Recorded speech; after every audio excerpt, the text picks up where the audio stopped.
రాష్ట్ర స్థాయిలో స్వచ్ఛాంధ్ర అవార్డును సాధించిన ఎంటీఎంసీ కమిషనర్ షేక్ అలీం బాషాను మున్సిపల్ కాంట్రాక్ట్ వర్కర్స్ అభినందించారు.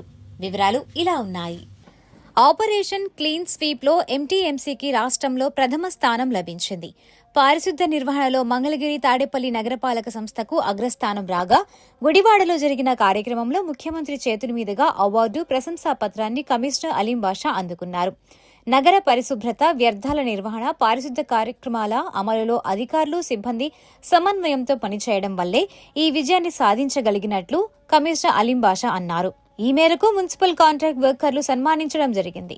ఇంకా ఈ కార్యక్రమంలో రంగిశెట్టి నరేంద్ర, విఆర్ శేషగిరి, సునీల్ కుమార్, బుర్రా కిరణ్, త్రినాథ్, శ్రీనివాస్ రెడ్డి తదితరులు పాల్గొన్నారు. స్వచ్ఛ సర్వేక్షణ భాగంగా రాష్ట్రంలో ప్రథమ స్థానంలో మంగళగిరిని తీసుకొచ్చిన సందర్భంగా ముఖ్యంగా ముందు మన మంగళగిరి మున్సిపల్ కార్పొరేషన్ కమిషనర్ గారైన అలీం బాషా గారికి కృతజ్ఞతలు తెలియజేసుకుంటున్నాము. ఏ విధంగా అంటే పారిశుద్ధ్యంలో రాష్ట్రంలోనే ప్రథమంగా స్వచ్ఛ సర్వేక్షణ ఆపరేషన్ క్లీన్ స్వీప్ అని చెప్పి పెట్టి దాంట్లో ప్రథమ స్థానం ఇవాళ మన నగరపాలక సంస్థకి దక్కినందుకు మేము ఎంతో ఆనందిస్తున్నాం.